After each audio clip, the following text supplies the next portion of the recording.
শুভ দুপুর। আসসালামু আলাইকুম। আমি পুষ্প চলে আসলাম নতুন একটি ব্লগ নিয়ে। আজকে আমাদের সকালবেলা গ্যাস ছিল না, গ্যাসের জন্য আজকে কারেন্টের চুলায় চা করে খেয়ে নিলাম।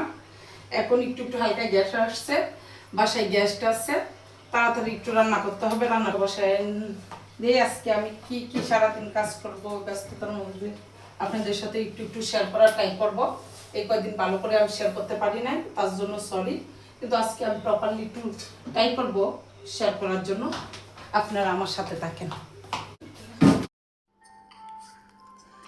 আজকে আমি দুপুরে কি করব, কি রান্না করব তা নিয়ে আপনাদের সাথে চলে আসলাম। আজকে তেমন কোনো কাজ কাম দেখাতে পারবো না, বাসায় মেহমান আছে। মেহমান বাসায় থাকলে রান্নার মাধ্যমে বেশি লং টাইম সময় চলে যায়, কারণ রান্না নিয়েই ঘরের বউদের ব্যস্ত থাকতে হয়।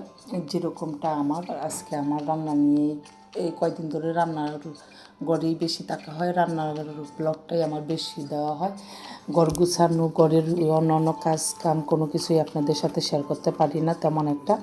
এখন আমি চলে আসছি ভাত বসাইতে। ভাত বসায় দিয়ে ঝটপট আমি রান্না করার ট্রাই করব, কারণ আজকে আমার গ্যাস ছিল না সকাল টাইমটা। গ্যাস অনেক লেট করে আসছে, প্রায় 2টা 2:30টার দিকে গ্যাস আসার সাথে সাথে আমি ভাত বসায় দিচ্ছি। ভাতটা বসায় দিয়ে আজকে দুপুরে, তবে দুপুরে একটু রান্নার চাপটা কমই আছে। কম বলতে করলা ভাজি, লাল শাক, তারপরে মাছ বোনা করব। মাছ বাজার থেকে মা নিয়ে আসবে, নিয়ে আসার পরে মাছ বোনা করব। এখানে আমি শাকটা ধুয়ে নিতেছি ভালো করে। এখানে 3 মিশালি শাক আছে।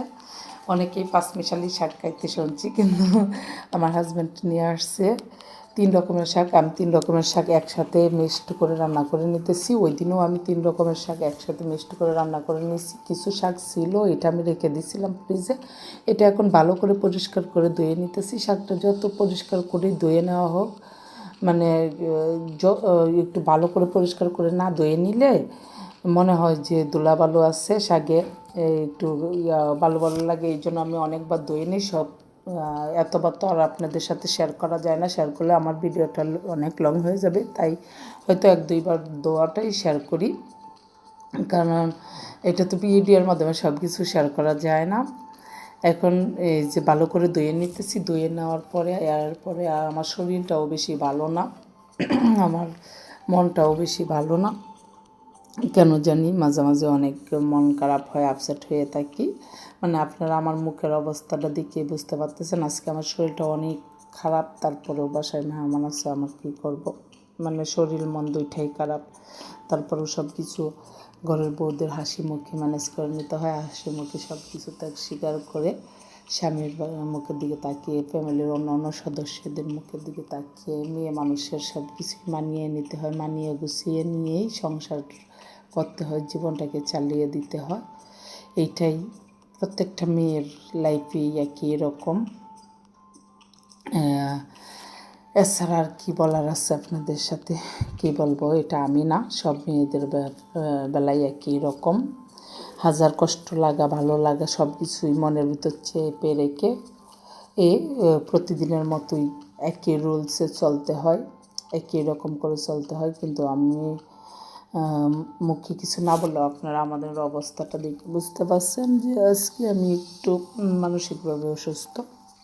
এখন আমি এইখানে চলে আসলাম এই শাকটা বসায় দিয়ে একটু বাদাম খাওয়ার জন্য, কারণ আমি বাদামটা অনেক পছন্দ করি। কালকে আমি আর আমার শাশুড়ি মা মনে হয় 80 টাকার বাদাম খেয়ে ফেলছে। আমার হাজব্যান্ড ফার্স্টে নিয়ে আসছে মনে হয় 50 টাকার মেবি বাদাম। এটা এক বসায় বসে খেয়ে ফেলছি। তারপরে আবার মার সাথে বাইরে গেছি, তখন 80 না 90 টাকা, মা আবার 40 টাকার বাদাম আনছে, ওইটাও খেয়ে ফেলছি রাতের বেলা। আর এইখানে আঙ্কেল বাদামগুলো নিয়ে আসছে, নিয়ে এনে টেবিলের উপর রাখছে। এখন বাদাম দেখছি, মানে বাদাম দেখা মানে আমার বাদাম হয়েছে একটা আসক্তর মতো বলতে পারেন। এটা একটা নেশার মতো। কে কে আমার মতো বাদাম খেতে পছন্দ করেন, রান্নার পাকে হোক আর রাতের বেলা হোক, আমি ম্যাক্সিমাম টাইমে রাতের বেলায় আমি বাদামটা বেশি খাই। এই জন্য আমার হাজব্যান্ড অফিস থেকে আসার টাইমে রাত্রের বেলা আমার জন্য প্রায় ম্যাক্সিমাম টাইমে বাদাম নিয়ে আসে। আমি বাদামটা অনেক পছন্দ করি। এখন আমি এদিকে চলে আসলাম, পাকঘরে শাকটা বসায় দিয়ে গেছিলাম। ফুললি রান্নাটা শাক তো সবাই রান্না করতে পারেন, বা একটু অন্যরকম করে রান্না করলে না হয় আপনাদের সাথে শেয়ার করতাম, এই জন্য আমি তেমন কিছু শেয়ার করে নিই। এইখানে রসুন কুচি, পেঁয়াজ কুচি, শুকনো লঙ্কা দিয়ে তেল দিয়ে আমি তেলে বাগার দিয়ে দিলাম। ওই যে 3 রকমের শাক একসাথে দিয়ে লবণ দিয়ে সিদ্ধ দিয়ে গেছিলাম। পানিটা একটু হালকা শুকানোর পরে এইভাবে আমি বাগার দিয়ে দিছি। এই পাশে কড়াই একটা বসায় রাখছি, এটা করলা ভাজি করব। এই যে করলা ভাজির শাকটা নামায় করলা ভাজি বসায় দিছি। মানে পুরাপুরি ব্লগটা আমি এখন নিতে পারতেছি না, অনেকটা চাপে পড়ে গেছি, যে কারণে একটা কাজ থেকে আরেকটা কাজে চলে যাচ্ছে। আমি সম্পূর্ণ কাজগুলো আপনাদের সাথে গুছায় শেয়ার করতে পারতেছি না আগের মতো।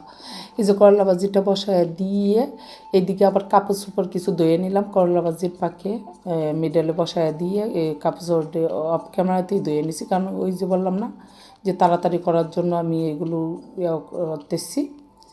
এখন এইদিকে বাজার নিয়ে চলে আসছে, বাজারে থেকে আনছে মুরগি আনছে, হাঁস আনছে, রুই মাছ আনছে, এরপরে লামিয়া আঙ্কেল এই পাঙ্গাস মাছ পছন্দ করে, ওদের জন্য পাঙ্গাস মাছ আনছে। আমাদের বাসায় কিন্তু পাঙ্গাস মাছটা আনা হয় না। পাঙ্গাস মাছ আমি, মা, লাইস কেউই আমরা খাই না, লামিয়া খাই, লামিয়া একলার জন্য পাঙ্গাস মাছ আমরা কিনা হয় না। এখন যেহেতু আঙ্কেলও খাবে তাই মানে এত পাঙ্গাস মাছ দেখে আমি হাসতেছি। 1 শ্রেণী পাঙ্গাস মাছ নিয়ে আসছে আঙ্কেলে, মনে হয় এখানে 2.5-3 কেজি হবে পাঙ্গাস মাছ। আমি দেখে বলতেছি এই পাঙ্গাস মাছ কত দিনে খাবেন। ঠিকই ওরা দুইজনে মনে হয় 3 দিনে এই পাঙ্গাস মাছ খেয়ে ফেলবে। ওরা এত পাঙ্গাস মাছ পছন্দ করে, আমি এত বড় বড় পিস বোনা করে দিছি, এক বসাতে ওরা বসে খেয়ে নিয়েছে। মানে তখন আমি বুঝতে পারছি যে দুইজনেই পাঙ্গাস কর। এই যে আঙ্কেল এখানে বসে বসে আমাকে হেল্প করার জন্য।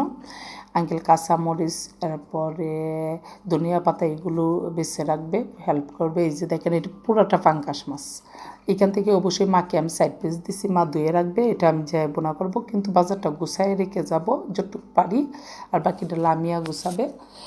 বললাম না যে সম্পূর্ণ শেয়ার করতে পারতেছি না ভিডিওগুলো। এটা হচ্ছে হাঁস, একটা হাঁস নিয়ে এসে রাত্রের বেলা হাঁস বোনা হবে।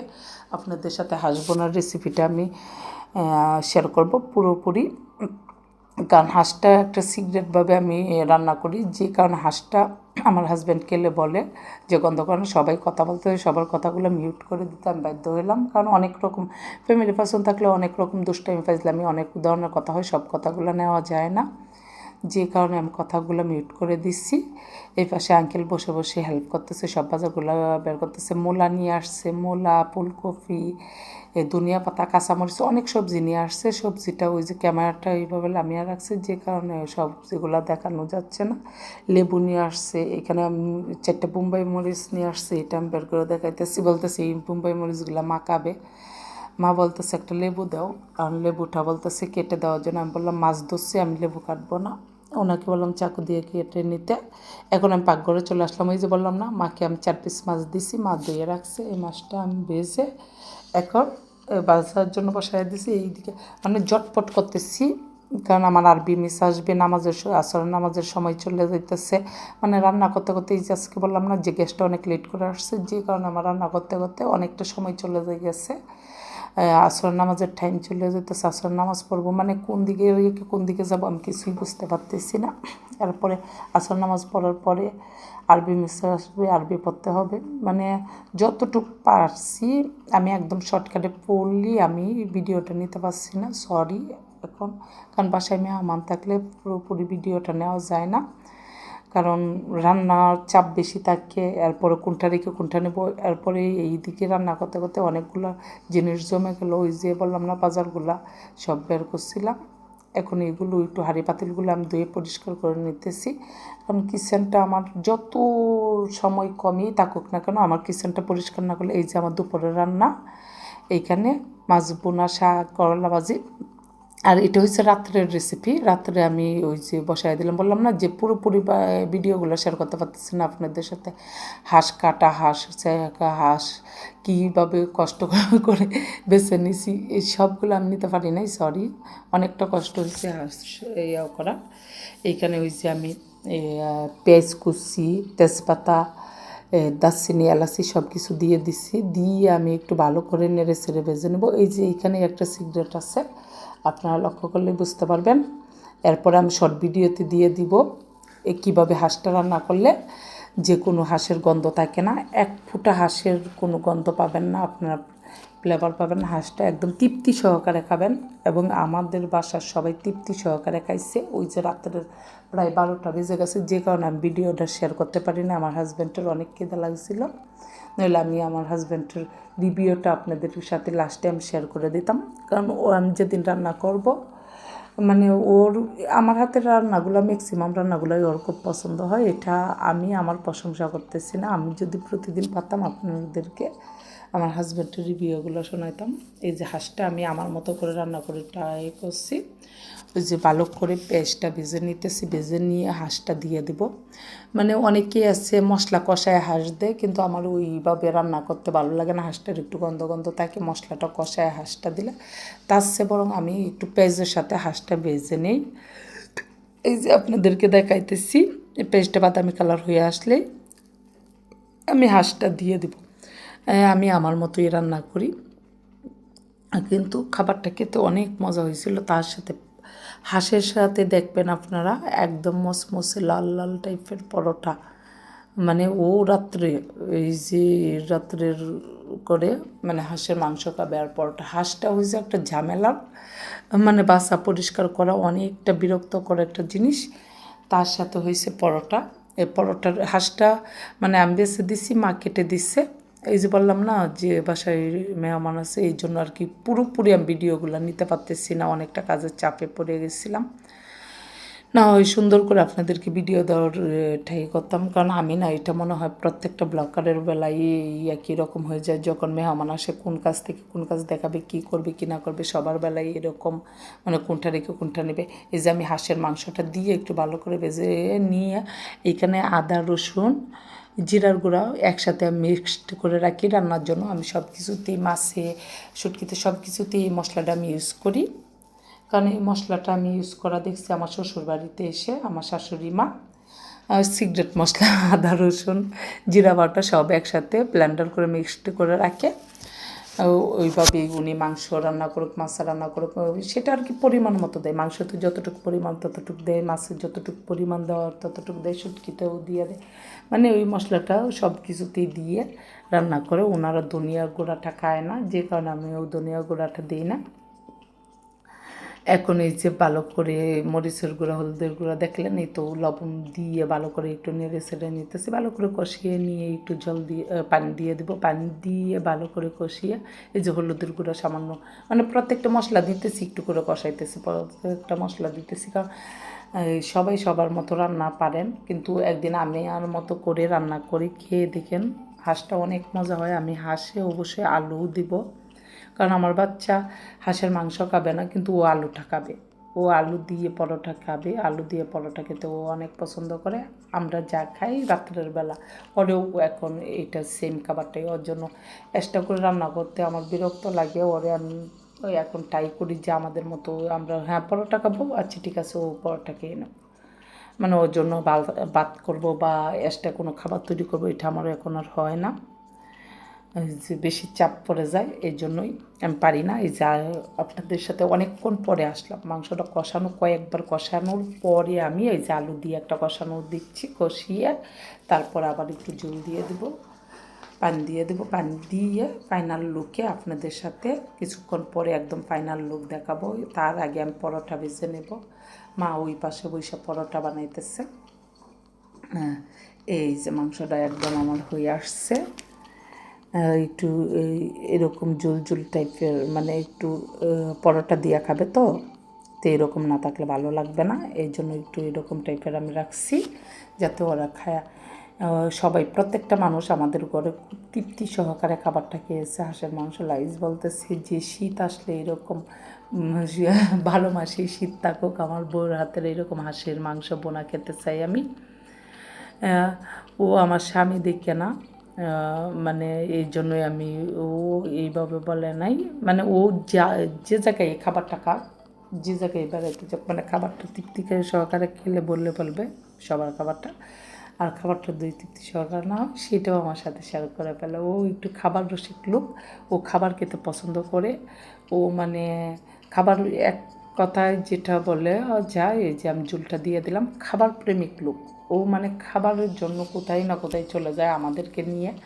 প্রায় সময় আমি ব্লগে শেয়ার করি না। কালকে যেরকম এক জায়গায় চলে গেছে খাবারের জন্য, ও খাবার দিকে আসছে, পরে ও আমাদেরকে নিয়ে চলে গেছে, কিন্তু আমি মোবাইলটা নিয়ে যাই নাই এই মিস্টেকে, কারণ আমি ম্যাক্সিমাম জায়গায় দেখা যায় আমি মোবাইল নিয়ে যাই না, যে কারণে আমি ভিডিওগুলো শেয়ার করতে পারিনি। এই যে হাঁসের মাংসটা দেখেন আপনারা, এই চুলায় আমি বসায় রাখছি হালকা গ্যাসের মধ্যে, একদম পারফেক্টলি হয়ে গেছে। এদিকে এই যে মা পরোটা ভেজে তৈরি করে দিতেছে, মারকে যে আমি একটু নিব, এই যে বললাম না অনেক ব্যস্ততার মাঝে আমি এগুলো করতেছি, তাড়াতাড়ি খাবার দিতে হবে, নাহলে মা পরোটা বানাইতেছি একটু মাখিয়ে নিতাম দেখানোর জন্য যে মা কী সুন্দর করে পরোটা মেলতেছে। মা ম্যাক্সিমাম টাইম বাসায় মা, আমার শাশুড়ি মা থাকলে উনি পরোটা মেলে দেয়, আমি পরোটা বাজি, সব মিলিয়ে একটু কাজের চাপটা বেশি পড়ায়। আমি এই যে সুন্দর করে মার পরোটা তৈরি করা এগুলো দেখাইতে পারলাম না। আটা মেখে রাখলাম সন্ধ্যার সময়, এরপর সন্ধ্যার সময় আরেকজন আমার এই